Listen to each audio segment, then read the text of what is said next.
فجر کے بعد سورہ یاسین پڑھنے کی فضیلت۔ فجر کی نماز کے بعد سورہ یاسین پڑھنا کیسا ہے؟ کیا یہ سنت عمل ہے؟ عبد المطلب انڈیا سے۔ مسند دارمی کی حدیث ہے کہ نبی صلی اللہ علیہ وسلم نے فرمایا جس نے صبح سورہ یاسین کی تلاوت کی تو اللہ تعالیٰ اس کے اس طرح کے الفاظ ہیں کہ اس کے سارے کام پورے ہو جائیں گے، لیکن یہ حدیث سند کے لحاظ سے بہت زیادہ ضعیف ہے۔ فجر کے بعد کون سے کام کریں؟ فجر کے بعد ایک مسلمان کی کیا روٹین ہونی چاہیے؟ اس پر روشنی ڈالیں۔ ابو حنین کراچی سے۔ دیکھیں حدیث سے تو یہ بات ثابت ہے کہ فجر کے بعد کا وقت ذکر اللہ کا وقت ہے۔ آپ صلی اللہ علیہ وسلم نے ارشاد فرمایا کہ جو شخص فجر کی نماز کے بعد اسی جگہ جہاں نماز پڑھی ہے بیٹھے بیٹھے اللہ کا ذکر کرتا ہے یہاں تک کہ جب سورج ایک نیزہ بلند ہو جاتا ہے، اشراق کا وقت داخل ہوتا ہے، 2 رکعت پڑھتا ہے تو اللہ اس کو ایک حج عمرے کا ثواب عطا فرماتے ہیں۔ تو بہت سارے اسلاف اسی پر عمل کرتے تھے کہ فجر کی نماز کے بعد اللہ کا ذکر کیا کرتے تھے۔ یہاں تک فقہا نے لکھا ہے کہ فجر کی نماز کے بعد تلاوت کرنے سے بہتر ہے ذکر کرنا۔ تو اگر کوئی اس طرح تسبیحات نہ کر سکے تو پھر تلاوت کر لے، کیونکہ بہرحال تلاوت بھی ایک طرح کا اللہ کا ذکر ہی ہے۔ تو یہ وقت جو ہے نا ذکر اذکار کا وقت ہے، سب سے بہتر ہے ذکر کرے، وہ نہیں تو پھر تلاوت کرے۔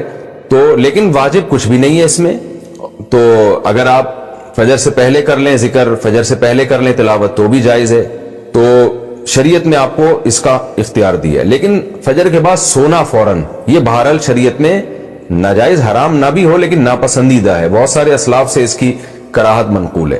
تو اگر کوئی مجبور ہو تو ایک الگ بات ہے، جیسے کسی کو رات کو نیند ہی نہ آئی ہو اور اس نے صبح 8 بجے کہیں جانا ہے، اب وہ اگر فجر کے بعد نہیں سوئے گا تو وہ آگے نیند پوری نہیں ہوگی، مسائل کھڑے ہوں گے، تو وہ الگ بات ہے، وہ سو جائے۔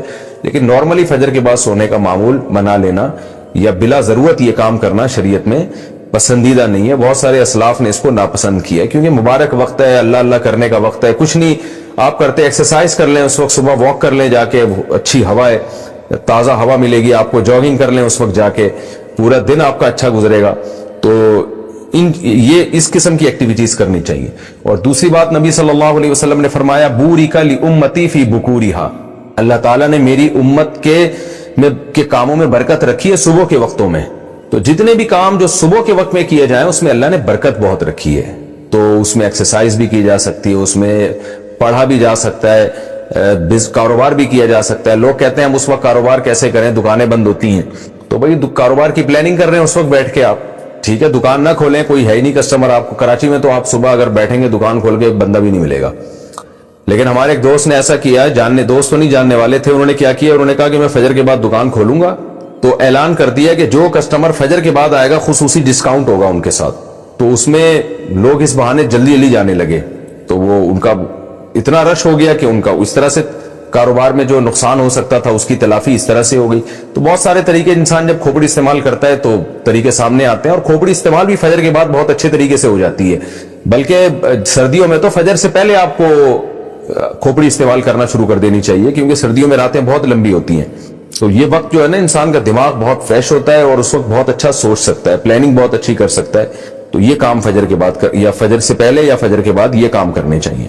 سورہ یاسین بہت اہم سورت ہے، اس میں اللہ تعالیٰ نے واقعات بھی بیان کیے، اپنی قدرت کی باتیں بھی بیان کی، اور موت کے بعد دوبارہ زندگی پر جو اعتراضات ہوتے ہیں اس کو بھی اللہ نے بیان کیا۔ قرآن الحم سے لے کے والناس تک ایک ہی بات سمجھاتا ہے، ہم آزاد نہیں ہیں، ہم کسی کے غلام ہیں۔ اچھا، اس دعوے میں جو سب سے بڑی رکاوٹ بنتی ہے نا، جو چیز اس بات کو سمجھنے میں، وہ یہ بنتی ہے کہ اگر کامیابی اس کا نام ہے کہ اللہ کی غلامی اختیار کی جائے، تو پھر وہ لوگ جو کافر ہیں، وہ غیر مسلم ہیں، وہ جو مانتے ہی نہیں اللہ کو، ان کی اتنی ترقی کیوں ہے؟ دیکھنے میں کامیاب کون لگتا ہے؟ وہ لوگ لگتے ہیں۔ قرآن ان مضامین کو بار بار دہراتا رہتا ہے، سورہ یاسین میں بھی اللہ نے دہرایا ہے کہ اس ظاہری ترقی سے، اس ظاہری چمک دھمک سے، اس ظاہری تعیش اور عیش پرستی سے دھوکہ مت کھاؤ۔ یہ دنیا امتحان گاہ ہے، ایگزامینیشن ہال ہے۔